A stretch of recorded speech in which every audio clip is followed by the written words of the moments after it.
Chris. Okay, well, let's go ahead and start the meeting. Do we have any visitors, Tyler? Doesn't look like it. Chase, do you hear any visitors out there? No. All right, well, in that case, let's jump straight over to Dan for a loop project update. Hello, everyone. My name is Dan Turk. I am the project manager of the Loop project. Joining me is Jean Senechal Biggs. Jean, you want to say hi and introduce yourself as well before I start? Sure. Hi, everyone. It's good to see you. It's good to be back here with all of you. Some of you are familiar faces. Maybe some of you are new to URAC this year. So this might be your first time hearing about the Beaverton Downtown Loop project. Great. So I'm Jean Senechal Biggs. I work in the Community Development Department with Chase and Tyler and Kelly. I am the Transportation Planning Manager for the city. So Dan is on my team and he's going to share updates with you on our project. Go ahead, Dan. Thanks, Jean. Let me share my screen here.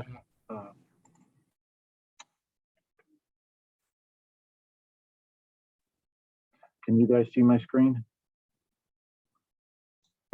Yep, We can see it. Okay, let me a few other adjustments here. Thanks for the patience. These PowerPoints, there we go. Yep, looks good, Dan. Okay, and then this as well. Okay. All right, so let's go back a bit. There. As I said, my name is Dan Turk. I'm here to talk to you guys about the Beaverton Downtown Loop project, give you an update, and more specifically, give you some information about the design alternatives that we've come up with based on information that we've received partially from you guys on existing conditions and goals for the project. And so I'll make about a 10-15 minute presentation, and then Jean and I are very interested in getting your feedback on what you've seen. Just as a general background on the project, the Loop is a project, we're in the planning phase. It is looking at the streets in Hall and Watson downtown and how to improve the environment for pedestrians and bicyclists and transit users along those two important arteries downtown as a way of connecting the downtown. And for my presentation, I'll do a little bit about project background and then go straight into the design alternatives. Beforehand, in terms of the meeting, we'd love to get your honest input, whatever you'd like to say. Our expectation is that there'll be disagreements, there'll be different perspectives. Our goal is really to get enough feedback to make a confident decision on the preferred alternative. This doesn't mean that we're looking for consensus. It's not our expectation. We just want to hear what you value, what your concerns are about what you're seeing. So a little bit of project background. We're in the planning process. We hope to wrap up the planning by September with a plan approved by City Council to move forward. And then after that, we begin looking for funding, the design work, and then ultimately the construction work. Within the planning process, we are close to the end, but still some important hurdles and work to do. As I said, we got information about existing conditions and needs and goals. We use that to develop preliminary design alternatives, which we refine through internal feedback here downtown, talking to other engineers and planners. And then these refined alternatives are what we're presenting to you today. After we receive this feedback, we will be going back and coming up with a preferred alternative, which we will also go back to the public and get feedback on, and then developing an implementation plan that would ultimately, hopefully, be approved by City Council and give us a real good roadmap to move forward. The goal of our project is a more vibrant downtown. The mission of the project, I stated this as well, really to establish a strong connection between Old Town and the northern part of downtown, in the southern part of the downtown, and Beaverton Central in the northern part of the downtown by prioritizing how people walk, bike, and take transit along Hall and Watson. And doing this by reimagining how the streets look and how they function. I'll start out talking about the alternatives by talking about the principle that we followed in developing the alternatives, and that's designing streets for people, putting pedestrians first, separating people biking from motor vehicles, improving the experience for people riding transit, creating placemaking opportunities. And following these principles, all the alternatives that we'll present to you today have wider sidewalks, bus stops, shelters, and seating, intersections that prioritize people walking and biking, protected, continuous, and consistent bike facilities, and 2 11-foot vehicle lanes. So now I'd like to spend the rest of my time presenting, focusing on the alternatives that have to do with pedestrians, the sidewalk alternatives. So let's jump into that. Let's look at the cross sections first, and then we'll give you some user perspective. There are 3 different alternatives, but first, let me talk about just the existing roadway. If you guys are at all familiar with downtown, you know that there's not one set cross section. It can vary sometimes within the same block. But on average, you're talking about 2 travel lanes, a bike lane here or there that is marked somewhat, parking on both sides, and then sidewalks on average 9 feet. I spoke to a business owner the other week presenting this, and she started laughing in terms of 9-foot sidewalks. Of course, this is the dimension from the curb to the face of the building. This is not all used or available for the sidewalk itself where you're walking or where the concrete is. There are other things that happen within that area, and we'll talk a little bit about that as we look at the alternatives. The first alternative that we imagine is taking the sidewalks out to 12 feet. We feel that that's really the bare minimum necessary to really significantly improve the pedestrian facilities. And this comes as a trade-off between space for sidewalks and space of one of the 2 parking lanes. The other thing that changes is the bike facility is a little wider and has some degree of protection from the travel lanes. Here you see that protection in the form of being a raised cycle track. There are other forms of protection as well, which we've looked at. I'm not going to be presenting those options necessarily unless there's someone that really wants to see them. But the thing to remember is that these bike options are interchangeable with any of the alternatives, the 3 alternatives that we see with respect to sidewalks. So alternative A, 12-foot sidewalks and 1 lane of parking. Alternative B is looking at 15-foot sidewalks that give you more space on the sidewalk and basically no parking on Hall and Watson. There's parking, of course, on side and parallel streets and other off-street locations. That's alternative B. And then alternative C is looking a little asymmetrically and saying, hey, maybe it's good to try to combine as much space as we can on one side of the street and making it 18 feet, kind of functioning as a promenade. And then the other side would be the 12 feet. And this would require removing parking on both sides of the loop. Let's see, I can move past this one. So now let's look at some user views of these alternatives. Again, alternative A is the 12-foot sidewalk. It's important to note we've broken these down into 3 zones: the furnishing zone, the pedestrian through zone, and the frontage zone. This isn't to try to get too technical. I think the point we're trying to make is that there are various ways that the space of the sidewalk area can be used.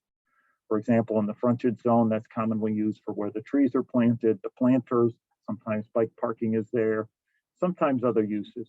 The pedestrian through zone is really the space of the sidewalks that's functional in terms of people being able to move back and forth. And then the frontage zone, the part closest to the building, depending on how wide it is or how much space the entire sidewalk has, can be used for things such as retail displays, retail selling, on sidewalk dining, and things like that. So here in the 12-foot sidewalk case, you have the possibility of having a through zone where 2 people can walk side by side and pass each other. And in the frontage zone, you can have bench seating, signs, and retail displays. For alternative B, where you have a 15-foot sidewalk, that could turn into a pedestrian zone where you can have 3 people walking side by side and passing each other. Or and or a frontage zone where there are two-person tables, benches, and signs and retail displays. For the third alternative, that of 18 feet, you can imagine a pedestrian through zone where 3 people can walk side by side and even gather, meaning you can kind of hang out in a public space, whether that be sitting or standing, and not be in the way of other people moving through. You could imagine a frontage zone where you have 4-person tables, really significant retail displays, and things like that. So that's it for the pedestrian alternatives. Before moving on, I just want to mention about how we imagine getting to a preferred alternative. The feedback that we're asking for you is not necessarily, what alternative do you think is the best? Which one do you like the most? It's really just, what you value, what your concerns are, what are some things that stand out about each of the alternatives, because we imagine that the solution as terms of a preferred alternative, based on the fact that there are different opportunities and constraints all along Hall and Watson, may be applying a different alternative to different parts of the alignment. So now we'd love to get your feedback. Let's see, Jane, I guess I'll continue sharing. I also want to see people and have people see me, but just as a way of starting the conversation, we'd love to know, as you see these alternatives, which I can put them back on the screen if somebody would like to take another look, in just a few words, what kind of stands out for you guys about these designs? Great. And I'll chime in. I think what we had hoped to do here was to hear from each of you sort of just very briefly initially, and then, then have an opportunity to circle back and kind of hear what common themes come up for all of you, and then spend some more time talking about those. Tyler or Chase, how much more time do we have? When do we have until? Pulling that up. 7:40. We have until 7:40.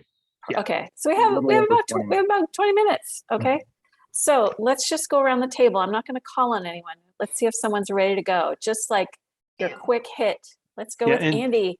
And excuse me, Dan, if you want to put maybe one of the alternatives up on the screen, let me do that, and then that might be call out if anybody would like to see. I'll do. Let's see. I'll do one of the cross sections here. Let's do this in B, and then I can periodically move back and forth. Thank you for facilitating here, Gene. Yeah, Andy, I think you had your hand up, and then we'll go to Rebecca. Yeah, I did the survey online this weekend, so I've done my homework on this. My preferred alternative, I would recommend alternative A, just because I like the idea of the flex lane. I think you said on the online survey could be serve as like truck loading or potentially outside dining and all of that. And I thought that alternative seemed to be the most helpful toward businesses. And it's funny, when I was looking at this, I was picturing kind of that section between Farmington and say, like second or third on Watson. And now I think Dan just mentioned that, we could do things differently in different sections. So that's kind of what I envisioned for that, where you have kind of businesses on both sides. But I don't know, now that you just mentioned that, between say Canyon and Farmington and Watson, I could see like alternative C or something like that. But my only hesitation with that, the OCD in me hates having uneven sidewalks on two different sides, and I love having them equal on each side. But no, I would recommend alternative A. I thought it was the most helpful, I think, for local business. Great. Okay, so you like the flex lane. Yeah. But there's something you maybe like about alternative C, but your preference is for that equalness on both sides. Yes. That's what stands out. Okay, great. So I'm going to say one thing, which is, we're not asking you to choose a favorite tonight. That's fine what you did, Andy. You can say what you're all allowed to say what your favorite is. But we actually don't have to choose a favorite through this process, right? Because what we're going to do is really take all of these in our toolkit and think about how we can apply them to particular blocks, right? All up and down the loop. So some of them may work better than others, depending on where we are. So you're allowed to have a favorite, but you don't have to name a favorite. So let's go to, Rebecca was next. Did you take your hand down? But you're still next, Rebecca. Do you want to go? So where does this leave frontage for restaurants to have outdoor seating? Okay, so that's a question for you. The drawings that you saw, we would be looking to having the outdoor dining happen in that space that was shown in the drawings in the frontage zone. So that's where you can have that space, right? So because I'm thinking, I mean, I don't know, spatially, I'm not very good. So with 15 feet on either side, like, so I'm staring here at alternative B because it's in front of me. How much of that sidewalk would be taken up Dan, you moved. with, how much of the sidewalk more, would be Dan. taken up with dining? You know, I think at this point we haven't, can you go back to B, Dan? I'm trying. Yeah, it's being slow. Okay. I think there's a level of detail in terms of how we divide up the frontage zone, the through zone, and the furnishing zone. I think when we've looked at option B, Sorry, we've Rebecca, looked at that, my having that. screen is just frozen, so Okay. I'm doing. Why don't you stop sharing and try again and try resharing or something? Well, maybe we'll get it There back. we go. Hey, there we go. So I think there's more conversation to have about just how we divide up that space for dining. But at least at this point, we're thinking that's where you can fit a two-top table Okay. for dining. And does that So- mean that the places have to take down the outdoor dining they have now, the areas on the street? Right, this would remove the on-street parking. So that space would no longer be available. So I'm going to say one more thing and then we'll move on to Erik. So it's helpful to hear what you focused on. This project, you know, we still don't have any funding to build it yet. We're actually looking for funding. There's a lot of opportunity that we hope will be coming our way from the federal government, and there's other resources that we're exploring.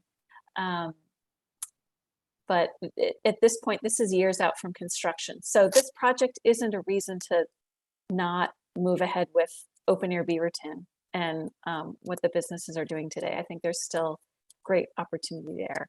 But this would shift that need for a restaurant to create, this would take that space and put it back into the sidewalks. And then there'd be a space there for restaurants to be able to have outdoor dining in front of their building. So I think Erik is next. Yeah, thanks. So I think any of these options would be a great thing, especially along with the First Street Commons for the area south of Farmington. I don't really, if you change the roads like this, particularly between Farmington and Canyon, but even north of there, are you, I guess I'm not sure how much that gets you just because of the businesses that are already there. You know, I mean, the one of the things about this, like what we're looking at right now, it's great because it's so inviting. You can have people out in the streets, they can congregate, you can put tables. When all you have is, you know, walls of buildings, you know, solid walls, what do you do there to try to make that more inviting, accessible, vibrant? I mean, I don't think Yeah. this Okay. hurt. So But your reaction is, what about all that area north of Canyon where there's not the kind of mix of uses we have in Old Downtown? Is that a fair assessment? Dan, do you want to answer that one? Well, you know, one thing to look at here is, you know, there's thinking about the existing land uses and the existing businesses, and you know how to work well for them. And you know, there's competing ideas about sort of how to work for those. But then there's also the idea of, you know, the tendency in our downtown has been to redevelop and to change in character, and you know, you're seeing that already with some of the buildings in here and around. So, you know, you can imagine, you know, one tactic that you can take with respect to north of Canyon is you could build the road for not the existing land uses, for example, tend to be an auto dealership or just parking lots, but, you know, what you ultimately would like to see there or is likely going to be there in terms of, you know, something similar, but, you know, not the same as Old Town in terms of mixed use. So you could imagine, you know, having, you know, building it and they will come and, you know, having the public infrastructure kind of spur on the type of change in land use and investment, private investment that would make that land use come about, that would live well with the wider sidewalk. I'll chime in too. One piece, and I think Dan might have touched on this just very briefly if he did. One of the pieces that we'll be developing for this plan is an implementation strategy. And that implementation strategy will include both the city building these improvements, but we're also expecting that some of these improvements may come through private development. I will tell you, I do not foresee us deciding that the parking lots, building these improvements alongside those parking lots north of Milliken Way is a priority place for us right now, right? I think that's something that would come at a later phase or through redevelopment. So there's a lot of different ways these might come about. So let's go to Jerome. I'm realizing we're answering every question as we go through it. And we were meant to kind of go quick, but we're going to keep going this way. I think this is working quick. So Jerome, what's your quick thing? What pops out? I'll try to be. I think of three qualities: safety, utility, and responsiveness. Safety, I think, is pretty straightforward. I think about that, especially for bicyclists. And utility is like, okay, I don't think we should front aesthetics with this. I think it's so important to do what people will actually use. And I think part of the way you get there is to be responsive to what people say and have said in all the surveys that have been done. Because I think any of these models, well, I maybe it was Erik who said, might be harder to add aesthetics to a really narrow sidewalk. But I think you can add aesthetics to a couple of these different models. But I think I don't want it to just look pretty. I want people to use it. Mm-hmm. Great. Very insightful. I appreciate that. Okay, let's go to Jennifer. I guess I favor having that. I like the idea of the flex zone. Just I think it creates a lot of different opportunities and flexibility. I worry about streets viability when there is no parking on them for businesses. Question, I have two really detailed comments. One, are you guys planning on street tree wells versus like grates? These are illustrations? This is an illustration. This is for illustrative purposes. So the details we have not gotten into yet, but we welcome any input on tree grates versus wells that you may want to share. Well, I mean, grates are really nice for expanding the walking surface, when people want to pass each other. I know they're kind of a maintenance nightmare, depending on the grates. So there's pluses and minuses there. Yep. And my other comment is, like I said, really detailed. Having a conversation with TBF&R about aerial access. When projects redevelop, they're likely to be at a height where they will require aerial access, which is a 26-foot wide area in front of the building. So whether you're using the bike lane, mountable curb, or what does that look like? So just having those conversations with fire department. Yeah, we have someone from TBF&R on our technical advisory committee, so we continue to consult with them. So thanks for that tip. Great. Okay, so another vote for the flex zone, and a stated preference for that. Let's go to Nathan. Thank you. Yeah, looking at the three different plans, I'd have to lean in favor of option A. I think having that that flex lane certainly makes the road a lot more versatile. And I think that'd be a huge benefit. But then the other con would be, we're probably sacrificing an area that might be needed for parking. So I'm not quite sure how that would be balanced out, but I think having that flex lane would be pretty unique, and again, it would make that street a lot more versatile. And then if I had, a second choice, next best offer, I think would then be alternative B. Looking at the difference of the diagrams, I do like that it would expand the sidewalk out, and it would be uniform on each side, kind of the same preference as Andy. I think looking at option C, knowing that the sidewalks are not uniform on each side of the road, I understand why you want one side to be 18 feet I can understand the rationale for it, but I think having a uniform 15-foot also does make sense. So if I had to choose between the three, I would lean with alternative A because of that flex lane.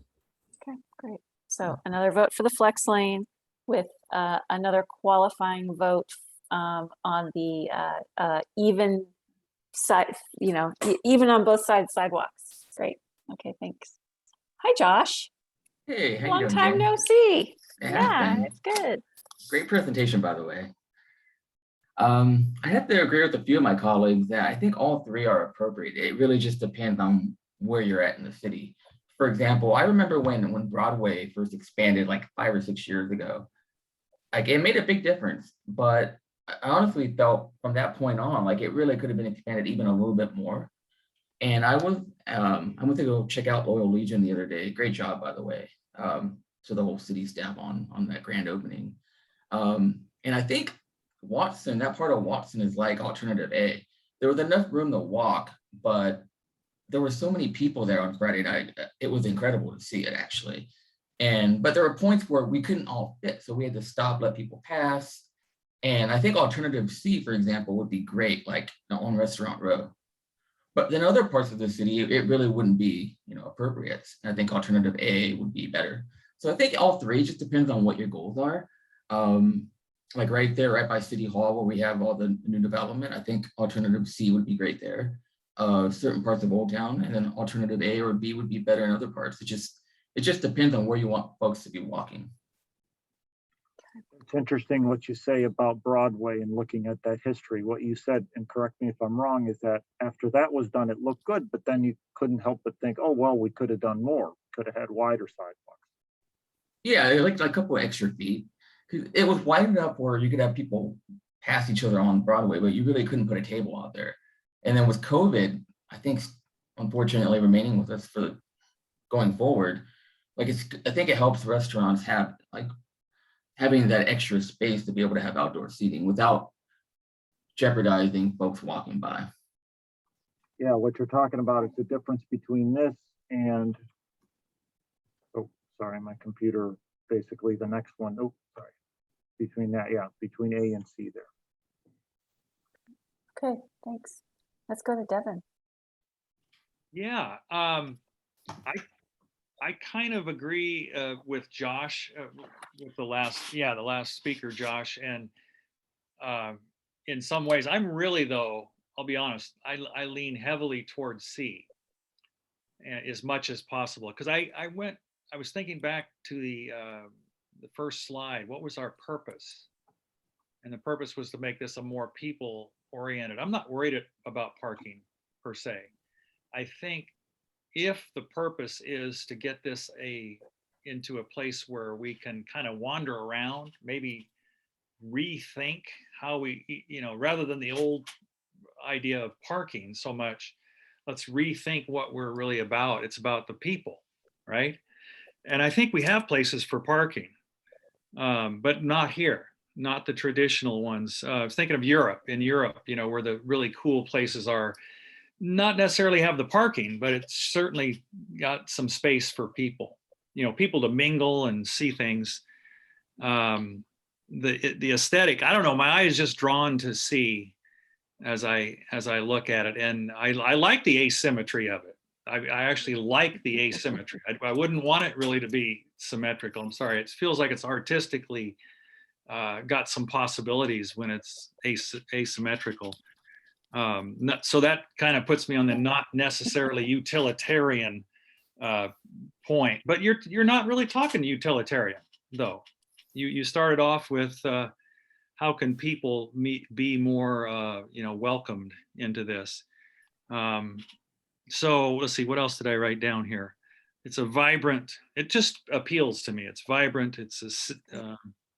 And so, but I do believe what Josh said too. There are areas where it might not be, where maybe A or B are appropriate, but I think we should strive for C. That's just my, the asymmetrical C. So. Great. Thanks so much, Devon. Appreciate it. Let's go to Paula. Hi. I am sorry, no video tonight, guys. But I really just, this is the perfect timing for me. So just off of Josh and Devon, what you were just saying, both of those, all of that, the wider the sidewalks, the better. Having lived in Europe, having been in many countries and other cities actually that have wide pedestrian zones, make it disadvantaged to take a car through downtown, I think is important. Make it not okay to drive down that street, go somewhere else. And just open that up to pedestrians and make it a very comfortable, safe place to walk with your dogs and your kids.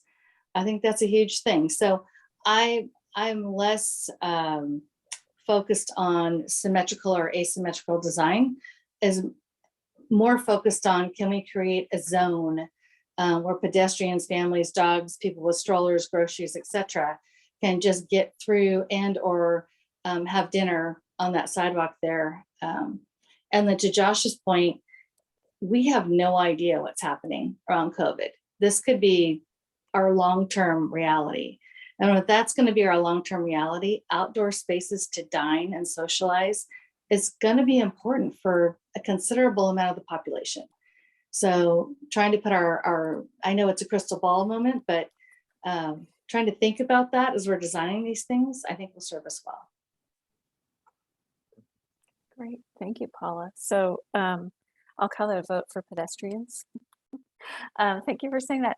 Jennifer, I'm gonna jump over you and go to, is it Surindi? Did I get it close to anywhere in there? Yeah, that was good. Trinity. Okay. And let me just, I'm the student liaison from like the Mayor's Youth Advisory Board. And I was thinking like B and C had like the fact that they had wider sidewalks. I think having more frontage zone for like areas with a lot of restaurants would be great. So that way like people can like sit out and then like while they're walking, like maybe they see a restaurant and then they go in and then they can still stay outside, make it more like community oriented that way. Great. Okay, thank you so much for that. Okay, let's go back to Jennifer. So I had a couple of further thoughts. I was thinking a lot about along on Watson, along what used to be the 24-hour fitness building, so north of Canyon. That sidewalk is like excessively wide and it feels strange based on how wide it is. And it feels very empty.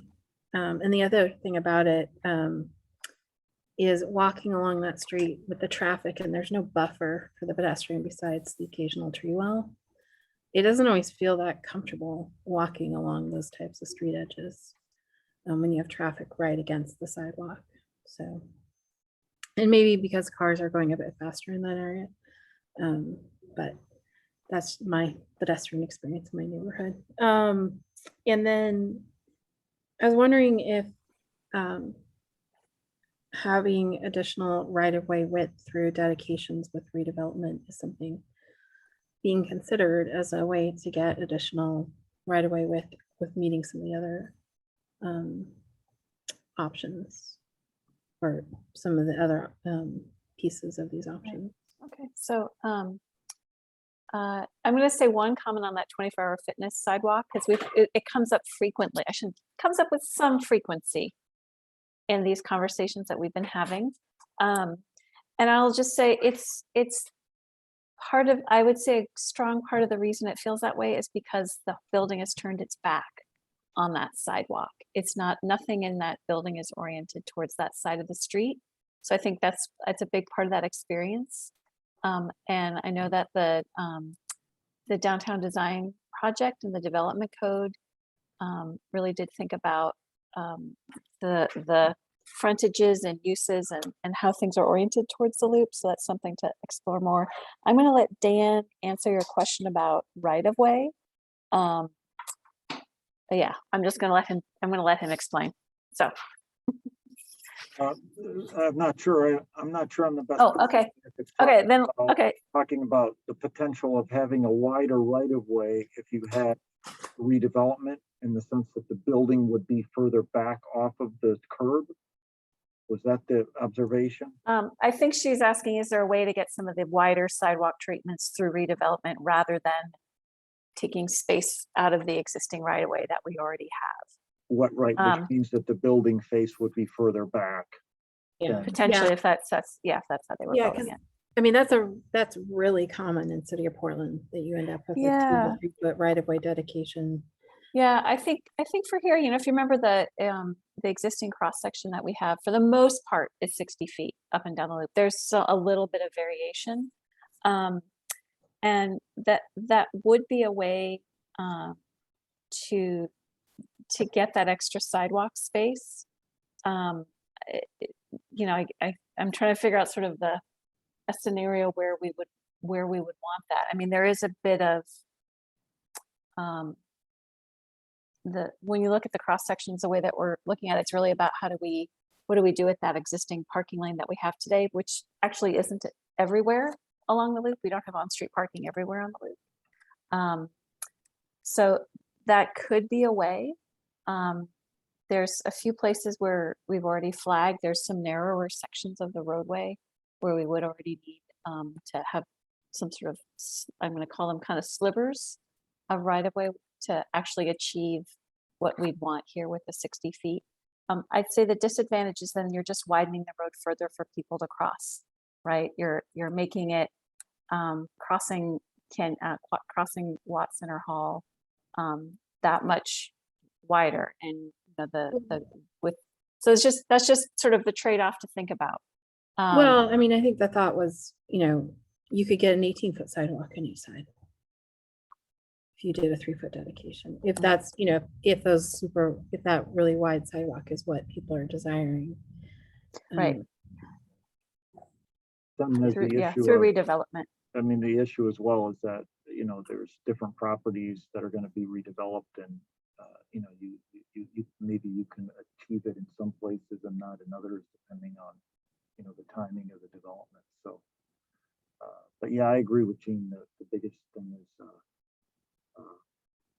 I guess I would put it this way, you know, our mandate is prioritizing the space for pedestrians.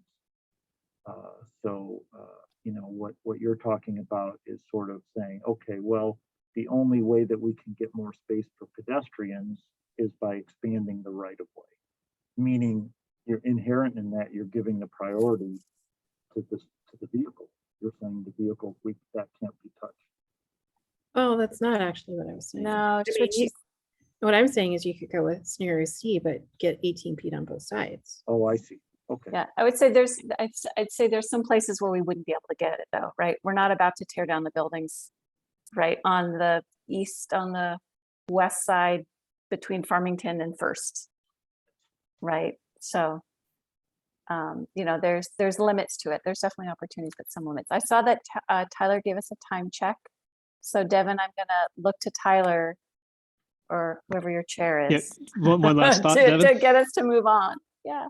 Quick last thought. Maybe he just hadn't put his hand down.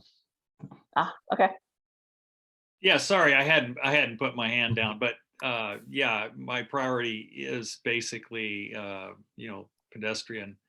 If there's a way to get, as Jennifer said, more on both sides, boy, that would be wonderful. So that's my last. Great. That's sort of the through redevelopment opportunity, I think, is what Jennifer is really picturing there. Great. Okay. All right. Well, thank you guys. Yep. And Dan and Jean, thank you very much. Dan, before you leave and move on to Central Beaverton Act tonight, real quick, can you give us a plug on the Milliken Way Code Advisory Committee? I can. Thank you, Tyler. I appreciate that. And also, before I go, the survey is still up. We'd love it. You know, type in Beaverton Loop, downtown loop. There's a link to our survey on there. You can take it. You can ask answer questions in more detail, look at the alternatives. We really appreciate your feedback. We are really looking at that survey as a good way to get information. So even though you said something now, please take the survey as well. So with respect to another project, the Beaverton Way Extension project, that's the street right downtown here, outside my door here in front of City Hall. As of now, it does not fully extend to Lombard to the east. We are starting the planning phase of this project. It seems like a simple 3-block section of road, but it is not. There's a lot going on there. We're trying to make it more pedestrian friendly, operate more like a parallel bikeway to Canyon, looking at the intersections with Hall and Watson in terms of potentially signalizing them, some potential impacts on some of the properties there as well. So it's an interesting project. We need help from the community in terms of looking at what the goals of the project should be, looking at design alternatives. We have a community advisory committee that we're forming. Please visit our website. You can type in Milliken Way Extension Project, Beaverton, and apply to our CAC. We would meet 6 times during an 18 or 19-month period. We'd love to have you. Yeah, that's the plug, Tyler.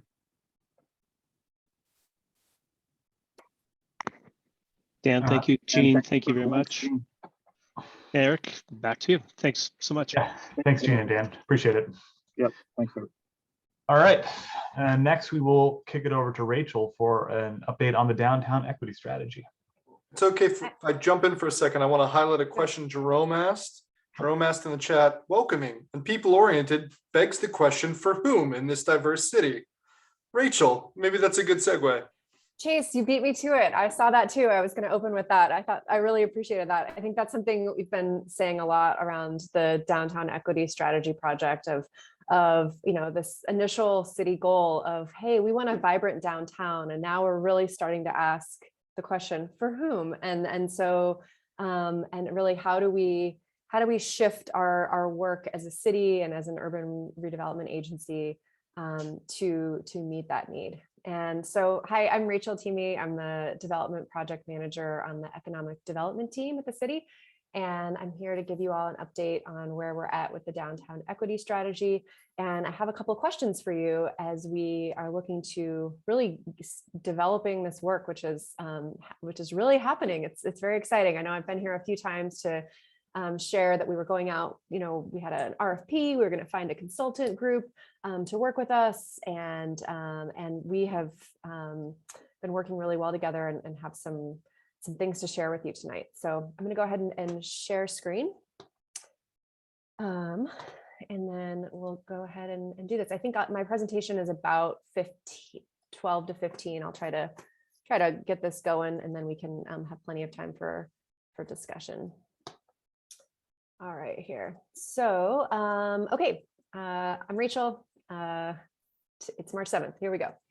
So for those of you who aren't, or I don't, you probably don't sit in presentations with me on a weekly basis or anything, which is totally fine. But just to give you a little refresher, the Downtown Equity Strategy is a newish initiative of the city and Bureau that will guide how we do redevelopment in the downtown area. To really ensure that our public investments foster an inclusive downtown and prevent or minimize or even mitigate displacement when it does occur. And displacement, we're talking about residents and business owners. So this area here on the slide is our project area in purple, and the urban renewal area is the shaded color. So as you can see, we're sort of urban renewal area plus. We go further down south into the Allen Boulevard corridor, and we decided to expand the project boundary for this work beyond the urban renewal area, because we believe that all the investment that Bureau and the city are putting into the downtown area are going to do a lot of great things in the downtown area, and they may also have impacts in the Allen Boulevard area, which happens to be our most culturally diverse and low income part of Beaverton. So we really wanted to ensure that, especially on the displacement strategy side, that we're able to develop new tools to prevent and mitigate displacement in this area as well. So our consultant team, which is a mix of these great community-based organizations and Echo Northwest, which is a private firm, they encouraged us to look back at what we've already heard from community members, particularly communities of color and residents and business owners in this geographic area. So we went through these past engagements and projects to really understand what people had already told the city. And this is what we heard repeatedly after looking at all of these engagements. And so I think I've presented this slide to you in the past, but just as a refresher, we know that people want diverse community gathering spaces, thriving small businesses, increase in housing security and affordability, increases in green space in the project area. And then these last two, which are kind of more on the organizational side, the systems of accountability, transparency, and trust between the community and the city. We heard this the most in communities of color, and then real inclusion. And so we took this to heart as we developed an engagement plan for this project so that we weren't starting from scratch, so that the community events we had for residents and business owners started with an understanding of, hey, we've heard you. We know that gathering spaces, thriving businesses, green spaces are important. What is it about those things? What does this look like? To really build on these questions instead of starting from scratch. So for this project, we're looking to develop strategies in 3 big areas. We want to prevent displacement and mitigate it. We want to create this inclusive downtown, and we want to shift our organizational practices towards a more community-informed decision-making using a racial equity framework. And so to develop all of these new strategy ideas and potentially new projects and programs we could be doing, these are kind of the inputs to how we get there. So we're not just sitting here with our consultants as staff developing all of these strategies. What we're doing is we're combining the findings from our community engagement process, our best practices research, so understanding what are other cities out there doing to prevent displacement, to build an inclusive downtown, and then what are we learning about this particular project area that could shift the strategies that we develop, and also staff and decision maker input. So we know staff are well enmeshed and leading a lot of great projects and programs already. And I'm sure, we all have ideas about where we want this to go as well. So looking at all of these components as inputs. So for our engagement efforts, we conducted some community engagement activities in November, December, and January of this past year. And we wanted things to look different for this project than we usually do engagement. And so one of the things we had focus groups for BIPOC business owners, and staff wasn't there. This was a new approach. We used culturally specific liaisons to host gatherings. So we had a gathering of Chinese business owners, a gathering of Black business owners, and we're able to really have these really meaningful conversations with business owners about this area, their needs, how they want things to function differently at the city. We also held some gatherings for residents over Zoom and business owners. And I think it was really interesting that we had live translation going, of course, some Zoom hiccups here and there. If you've attended a meeting with multiple languages under interpretation, but I think people really appreciated the hearing all of these languages and really what we're able to make their voices heard. And so our consultant team has been analyzing all of this data that was received from these gatherings and from these focus groups, and has shared some findings with us. And so one of the biggest findings overall among residents and business owners is that people love being in Beaverton, but they want to have more of a connection and understand how the city works and makes decisions, and wants more transparency. So I keep that in mind. I have a couple of questions for you all at the end of this on this notes in particular. So people wanted us to honestly assess and evaluate our limitations and vulnerabilities, to communicate how decisions are made, to connect action to the values that we have, and to embrace these multiple truths and extending respect to community members, as well as real intentional celebrations and reflection. So real, trust, accountability, feedback were things that we really heard during this process.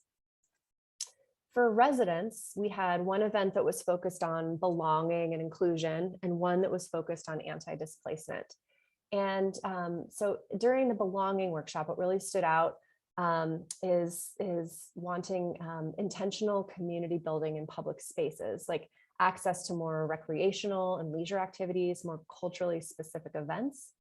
And then on the anti-displacement side, we heard a lot about what the housing market feels like for people. It feels like not enough affordable units, it feels like anxiety, wanting to stay in a neighborhood that you are feeling priced out of, and the people's feelings and emotions around the changing neighborhoods and buildings. And so the quantitative data backs this up as well, but it's also really important for us to understand people's stories in this qualitative data as well. People also expressed a desire for more resources around anti-displacement, really to help them stay in their homes. Oops. And then on the business side, we heard some similar things as well. And so we heard a lot about how people get around downtown. We also heard this in the residents focus workshops as well. And so, what Dan and Jean are doing on the loop is a great example of improvements to the built environment in this area. We heard a lot about accountability of the city, and then really building a thriving business community and local economy with more touch points and technical support for business owners. And then really, help with navigating things like your commercial lease and landlord-tenant relationships. So those are kind of some Reader's Digest highlights on our engagement. The next set of inputs is the existing conditions analysis. So this was the scan of census data, school district data, other data sources, some of which we have in-house at the city, some of which our consultants really had to hunt down and find, but really trying to understand who lives in this area now, what types of businesses are here, and what factors may increase the risk of displacement. And so you may have seen similar data to this in past presentations from different staff or your own research, but really in our project area, the geographic area that I shared at the beginning of the presentation, that's this area in the turquoise compared to the city of Beaverton as a whole in the darker blue. So as you can see in this project area, we have more residents who are more at risk of displacement than people in the city as a whole, because there are more people of color, there's more people with disabilities, more adults without a college degree, residents who speak limited English, and more low-income households, as well as way more renters than the city as a whole. So all of these factors combined really lead to factors that could increase displacement. This is an intense slide. There's a lot on here, and I'm happy to send this presentation around, but I just thought it was really cool to see, kind of within those categories, where in the project area are these different populations. And so this map right here, I'm not sure if you could see my cursor, but the darker color shows the higher percentage of elders in our community. Here shows, the darker shows where there are more renter occupied areas. So just interesting as we look, within this pretty small area, where are these people, and where could we potentially focus some of our strategies? So we also looked at housing data for the project area and tried to map out where there were older unregulated apartments where rents could rise. We had mobile home parks in the area, a lot of small rental properties, and low vacancy rates. I'll share that slide next. But this particular map shows affordability of multifamily buildings. So in the blue, which I think there's just one at the moment, this is from 2018, there are some more, of higher cost market rate multifamily. And the yellow is the medium cost market rate, and the orange is the low cost market rate. So just interesting looking at where these developments are located in the area, and you know, where are there, you know, potentials for potential displacement. Skipped over this one. Also, one factor that shows you know, some vulnerability in this area is this vacancy trends for apartments. So again, in the study area is this turquoise area. It's super low, 1.9% compared to 3.4% vacancy rate in Beaverton, and nearly 5% in the metro area. On the business side, we're seeing the exact same thing. Again, this turquoise color is the study area. A 1.7 retail vacancy rate is extremely low compared to, you know, 2.7 for the city, which is also very low, and 4% in the region. So a lot of different factors, whether you're looking at people, at housing, or at these vacancy rates that are potentially at risk of displacement. So what we're doing now, our goal is to get these final strategies adopted by Bureau and the city in 2022. We are currently here. We're reviewing all of this great work that our team has put together, and we're really highlighting some of the synergies in this data, and working on looking at where we need to conduct additional research about promising programs that are happening in other parts of the country. We're going to be conducting some staff and community interviews as well. And then all of this will get us to a list of draft strategies that we hope to present to council and Bureau. We're looking at May at this point. And from there, we want to get their feedback on impressions, and also discuss funding with them. And so we have a good sense of what's realistic to get funded before we go back out and do additional community engagement. We hope to do that additional engagement, incorporate any other data sources, potentially community vision data or other projects that are conducting data around this area, and then refine those strategies for adoption. And then, you know, one of those big things that I shared earlier in the engagement overview was this idea of orienting or reorienting our organizational practices as relational practices. So like really developing more long-term relationships with residents and business owners in our community, particularly in communities of color and other historically excluded communities. And so in the engagement audit, we saw some of this already. So what have people already told us? They're saying they want systems of accountability, trust, and transparency. In our engagement, we really heard a lot of the similar stuff. They want clear and honest communication about how decisions are made, and they want the city and Bureau to honestly assess our constraints and our limitations. So I have a couple questions for you, which is what is one thing you think the city and Bureau could do to better communicate about redevelopment with the community? And then my second is just open-ended. What questions or comments do you have about this project? And I will stop the share. I can paste these in the chat. Tyler, do you want me to call on people, or do you want to? I don't know how that usually works. Yeah, go ahead. You're in charge, Rich. All right, Erik, I see a hand. So you talked about some of the feedback you got was that people wanted better communication on these things. Was there any consistent message on how they would like that communication? There were some suggestions that people said, you know, particularly like around construction. You know, I want to know, hey, what, you know, there's a bunch of trucks that just showed up on my block, and now there's this whole thing happening. How come I didn't know about this in advance? Who do I call? You know, a lot of examples like that. And so I think we have our work cut out for us to really identify more specific examples and try to develop what some of those solutions might be. Thanks. Yeah. Jerome.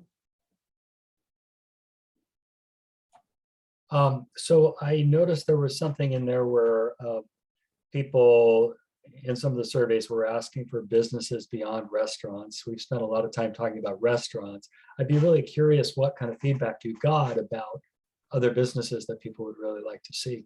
Absolutely. And I work in economic development, so I'm really excited for this strategy area. You know, we had a restaurant recruitment strategy for the last 5 years, and that's been, in terms of recruiting restaurants, we've been very successful at that. And now it's exciting to think about how we can pivot that to other amenities that community members want to see. And so some of the things that were brought up were more retail options, a grocery or convenience store, you know, that downtown isn't just a destination for visitors, but people live here. We want to grab some milk, you know, sometimes, you know, and other, I don't have the list in front of me, but there were some really specific ideas that people had. And so I think that's one of the things that I'm excited about for our next engagement phase is like, okay, what else? Like, what is that list? Like, how, and then how do we as a team that goes out and develops incentive programs and meets with business owners, you know, how do we redesign our approach?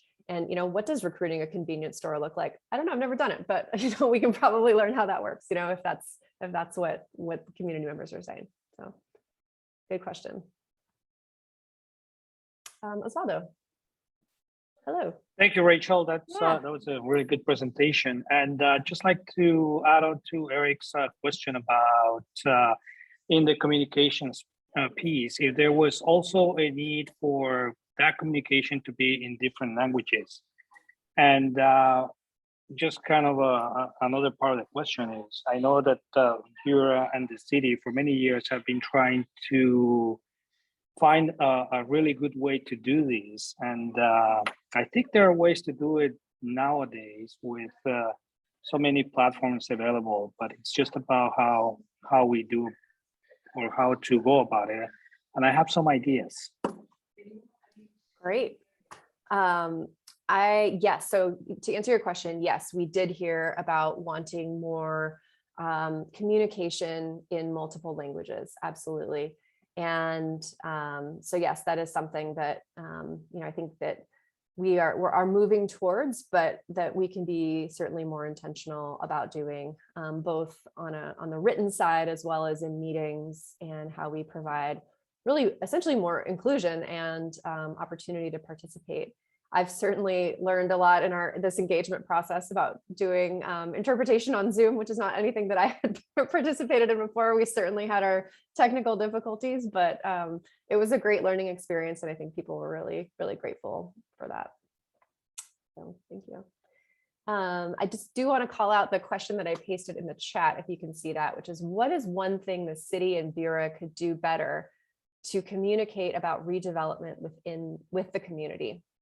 So if anyone, I'm happy to answer questions too, but if people have any feedback to that one, I'd certainly love to hear it. Devon.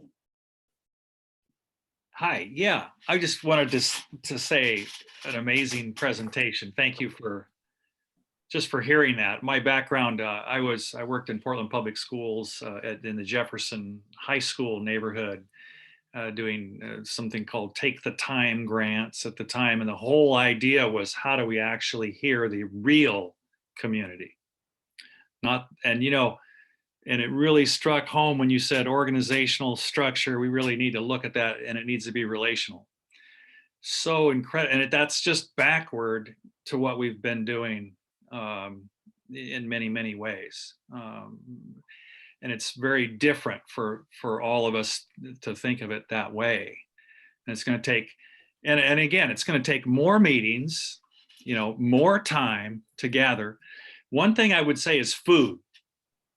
If you want to hear, we did quite a few of these, we did drawings on butcher paper about what the ideal school would look like. And we brought in food. Food was amazing.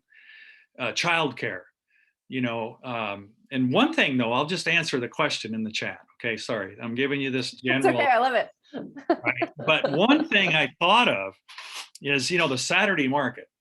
We have these Saturday markets, every Saturday. Would there be something we could do there? that would involve communication of our priorities or gathering information that would involve food.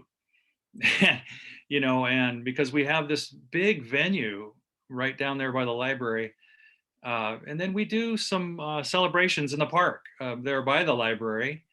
I'm also wondering if we could put up a theater presentation, you know, an outdoor evening theater presentation. Okay, now it could be a little dry, but we could make it good and present, hey, here's what we see going on, rather than making it kind of secretive.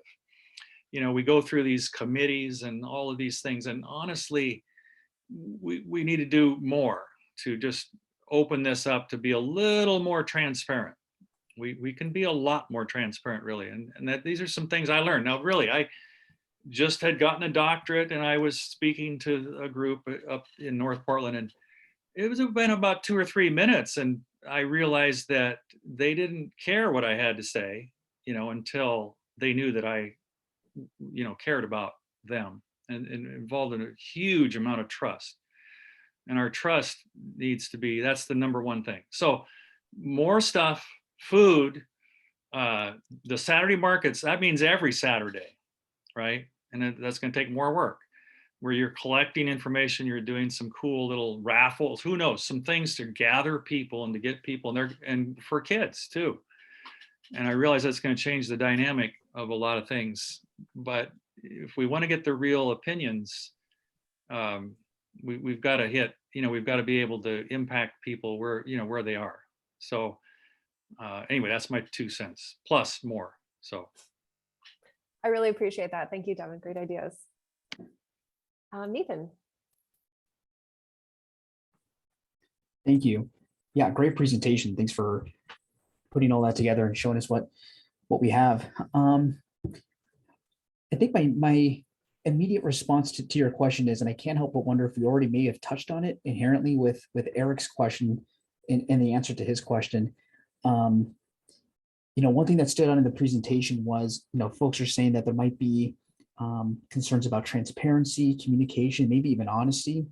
And, you know, one example that you gave to Erik was, you know, some folks are saying, you know, hey, we didn't know that this construction was going on, or there's some other city activity in the area that we weren't aware of. And I can't help but wonder if maybe the answer to the question already might exist in the patterns that have already been discovered thus far. So it's a great question, meaning, you know, we're trying to be proactive, but I'm wondering if some of the concerns that folks have already voiced, if there was like a root cause to understand what are they actually concerned about, and can we pinpoint a specific event? Can we pinpoint a specific event to say, okay, here's why someone in the community said, hey, we think transparency could be better here, or because of this one particular event, we think communication could have been better here. And I wonder, you know, from the presentation, it sounds like there's been a consensus of people saying something needs to improve. I'm curious if they can highlight what those specific, what those events were, and what the root cause. I think that might be the answer to the question is, you know, what can we improve and how can we do it? I think once we understand what actually folks in the community are saying they're upset with, or, you know, what could be improved, I think with the root cause, we then know, okay, here's the answer to this question. What can we improve? And that's kind of circular reasoning, but yeah, I'd be curious to hear what some of those concerns were, because then once they're addressed, I think we might be able to answer that question. What can we do to be more proactive? Totally. No, I appreciate that. And so I think, you know, some of the things were around, you know, how downtown or how this area is changing, and how, you know, what decisions are being made, you know, in these closed meetings, or the perception of these closed meetings, you know, Sure, that are impacting my neighborhood and affordability, and what businesses come here and which don't. And certainly not all of that is the city, but some of it is. And so how are we best transparent with people about what are the decisions that we're making this month? How can they influence those decisions? Is there an opportunity? Maybe there isn't, but maybe there is. And maybe, you know, and how do we make these opportunities more clear? I think that's generally a lot of what we've been hearing of, like, and then some of the things around construction in particular, you know, especially with business owners, who feel real impacts when all of a sudden like the block is closed. And so I think it's a real range of wanting to know how to get involved or make make their voice heard, and really a sense that people know that things are getting more expensive. They may feel vulnerable about where they're at with their housing or their commercial rent. And so how do we what services does the city provide? How can we be more clear and transparent with those things as well? Because I think some people are confused about what does the city, how can the city help me? And so I think there's a lot of like kind of good government stuff in there that we can be really taking to heart from some of this feedback. And then also, how do we do community engagement a little bit differently? How do we best create these long-term relationships with community members? What are the systems we need to put in place to do that, so we can share what we heard from past projects and engagements and put that somewhere so that other staff and our electeds can see that feedback? And so, I think we have a lot of exciting work ahead of us in these areas. Thank you so much. I appreciate that response. Thank absolutely. Andy. Run a little long on time, so I think just have Andy go, and then we can let Rachel go. All right, I'll make it quick. I work in marketing, so I was merely looking at this from an ad campaign perspective. I think there is not one thing you can do. I think you just have to use every channel at your disposal to, help get the word out. People are bombarded with messaging all day long, and you just need to put it out everywhere you can, afford. You have the time, the budget to put it. So, on-site signage and projects, maybe, like a vanity URL for a project that redirects to a city site. City social media, maybe Nextdoor. Although I would say if you post regularly on Nextdoor, have someone from the city you can answer comments, because man, people go nuts on that site. Yeah, direct mail, email, you name it. Just try to hit them on all fronts. Thank you, Andy. Yeah. Great. Well, I know we're a little behind on time, so I will sign off from here, and I'll put my email in the chat. If anyone has any follow-up comments they'd like to send me, please feel free. Thank you, Rachel. And Jerome had some good stuff in the chat too. I would point everyone to that as well. Awesome. Thank you, Jerome. I appreciate all of your feedback, everyone. Thank you. Thanks, Rachel. Yeah. Can I come back when we have some draft strategies? Absolutely. Okay. Great. Thank you so much, Rachel. Great job tonight. Okay, next it's Chase time. Let's get an update on the urban renewal area. Well, I'm actually going to pitch it right back over to Tyler, because we had some really big news this last month and a half. Hey, Tyler, did anything happen at the round? I don't know. I haven't been there. Jennifer? Yeah, it's been a big month for the city and for Bureau. And I'm hoping that each and every one of you have an opportunity to get over, see a show. March 13th, the Ryerson is hosting a community day, and it's a Sunday from 10 a.m. to 5 p.m. I don't think I actually have the calendar up anymore, but and all the different things that are going on. But they have performances all day long. And you'll have an opportunity to come in to the Ryerson, walk around, check things out. A great community event. I think they have things for the kids going on. So March 13th, if you have not been over, please go and enjoy what's happening with the Ryerson.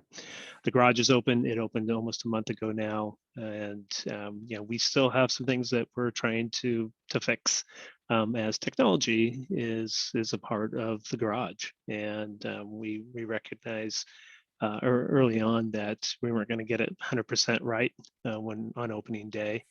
But we've had some great community members who use it every single day, and they are flexible and they're consistent with going, hey, it's okay, and here's some things that we're noticing, and that's what we're looking for is the feedback.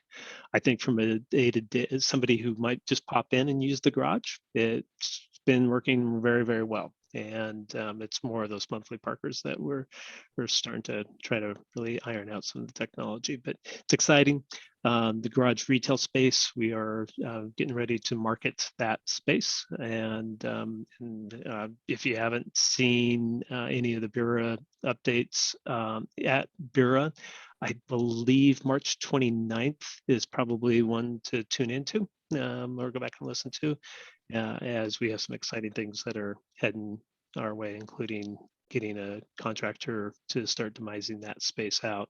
And then more importantly, finding some amazing users with our diversity and equitable lens that we are creating. So thanks, Chase. It's exciting. Thanks for everyone's patience, and please go out and have a chance to check things out. Yeah, this has been a projects many years in the making, and it's been very interesting. This is my first time working for a city agency, seeing all of the different people involved with it, all the community members involved with it, to really see a process come from a parking lot into now a huge multi-use garage and a center for the arts that's going to be kind of a real flagship for the area. So it's been amazing to see, and hats off, Tyler, to you and some of the project managers on that for a job now mostly finished. Couple of other things tonight, and then I want to take a chance to hear any questions or any projects that you're curious of hearing updates about. But you did mention, someone mentioned during one of the loop conversations, on-street dining, and wanted to let you know about a grant program that we've talked about a couple times called the Open Air Beaverton Grant Program. So there's some new requirements for making those on-street dining structures safe and accessible for everyone. And there's some requirements that go with that, and probably some costs if you're building it from scratch. So we actually have created a grant program, and we now have several applications to that grant program of people trying to get a little extra help to make that possible, so we can have that, continue to have that nice outdoor dining experience in a more kind of permanent long-term setting. A couple of really big parking updates in addition to the garage. So we're still working on our downtown parking management and action plan, the DP map. And there's a meeting, two in fact, coming up next week. So I will put the link in chat. One is Monday evening, one is Thursday in the late morning, to take a look at the draft recommendations, provide some comments, discuss with folks. Currently we'll have interpretation there in Spanish. If people need other languages, we can do that as well. And it's really to look at kind of the future of the downtown area and make the changes that need to happen, and come up with an implementation plan to really address the changing needs of the growth and all of the people moving down there and the new businesses coming that way. So a really big project. I will put the link in the chat in just a moment. The other parking change happening is our parking compliance program. So we have a 2-year pilot program that we signed with the same people who are helping us manage the garage to do on-street parking compliance. And so these are hired folks who will be out there just making sure that as more people start to return to work, and we need that parking spaces down there in downtown even more than ever, that people are holding to the 2 hours. They're going to have a significant period of providing warnings rather than just tickets right away. And they're also really going to be focused on education. So the goal isn't to get everybody a ticket. The goal is to get people educated about the timing and to keep that turnover going. So we'll have some faces down there doing regular patrols and building relationships on that. And that company is called SP Plus, by the way. So if you hear us using that name, that is both the garage management and that parking compliance program. Last but definitely not least, if you've been down to the farmers market recently, you've probably seen that the fences are down and the fountain is open. I don't think it's been turned on yet. It's a little cold for that, but this is the fountain in the downtown park west of the library. And I just got news that there should be a ribbon cutting and grand opening event happening in May. So there's a beavertonoregon.gov/fountain updates page. If you go there, you should be able to find updates as that comes closer. And it should be a really fun event. Hopefully things might be, we'll adjust for safety, of course, at that time of where things are at, but it'd be really great to celebrate that fountain opening and that park being back and open. Those are the updates I have. I'm going to drop that link in the chat. Again, this is to sign up to come to the Downtown Parking Management and Action Plan meeting. And then any questions about any other projects in the Bureau area, updates or things that are going on in the area? Oswaldo. Thank you, Chase. Just real quick, I noticed that there's been some homeless people living in that area where the fountain and farmers market happens. And last week, we noticed that they were even setting up a tarp. My wife has some anxiety issues when we walk or even just have to be near homeless camps and everything. But that's just because of, where we come from. But and then we noticed that he was taken away. What's the situation there? Is there something you can share with us, or about tents being taken away? Yeah, I wouldn't know anything in particular about that.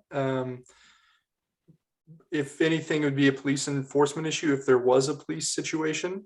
Tyler, anything else? Yeah, Who you should contact with questions?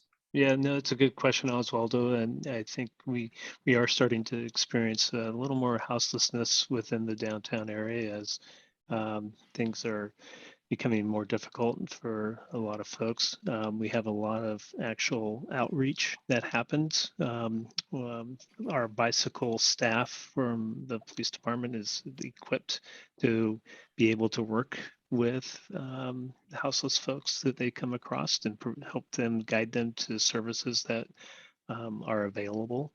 As far as the taking down of tent encampments, I don't know, Oswaldo, but we can definitely find more information and we'll send it to the URAC body here on that particular piece. But there are a lot of services that when we are approaching, and we do this, in fact, with our security in the garage that we have in place and at the Beaverton building and Griffith Park city buildings.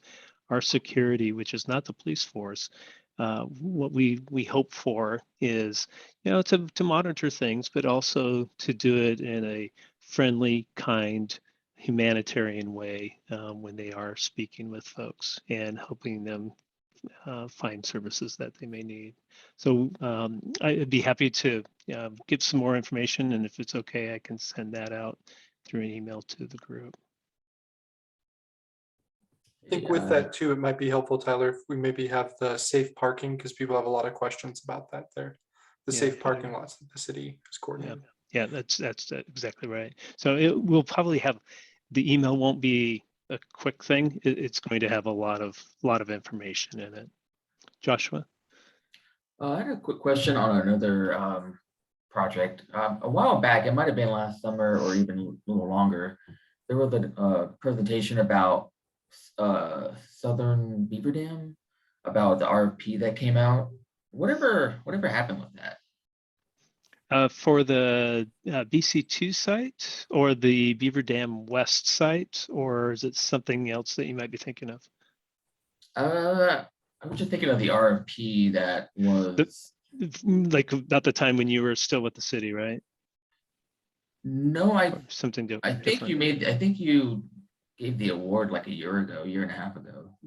There was a presentation sometime last year.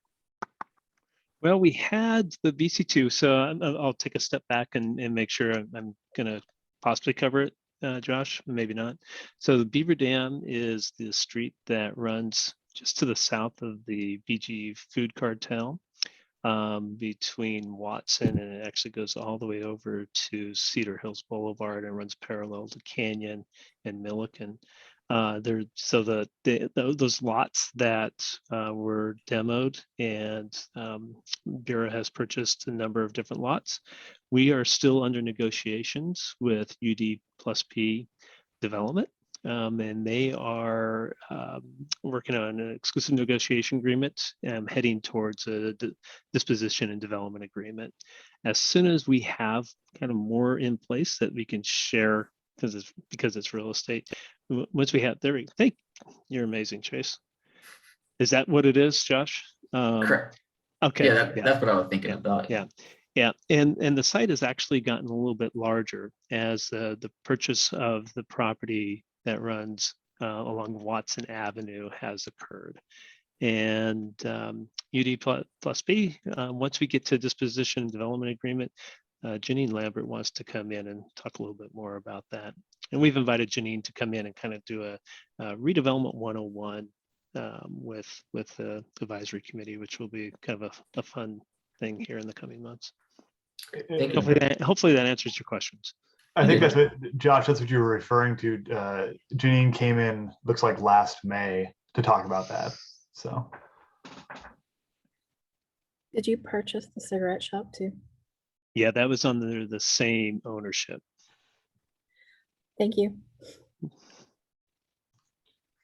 Thanks for the review of the BC2 and the maps, Tyler and Chase. I mean, because I didn't really know about that. I looked at pretty much all of the updates here, and I was going to ask that very same question myself. So that makes at least some sense. So thank you. Yeah, I think one of the hardest things that we have in the work that we do when we are acquiring property and we are wanting to see things happen, and you throw in a little bit of COVID and a dash of where's things going in the world. We thought we were going to be a little bit further along than we are on that particular piece of property. However, we have added property to the overall development opportunity, which is a good thing. So being patient with real estate is sometimes what you have to do. And this is one of those areas that we're being very patient on. And I think ultimately the community will benefit from that. I say one of the things that I really do appreciate about the being remote is that for every single one of these meetings on my other screen, I've got a map of the URAC area up and just zooming in on different streets. So helpful. Yeah, and it's things that, gosh, we take for granted because this is our day-to-day life, right? And back to Rachel and her presentation, and we are trying to do a better job of who's our audience. And sure, it's these faces on the screen, but much more than that.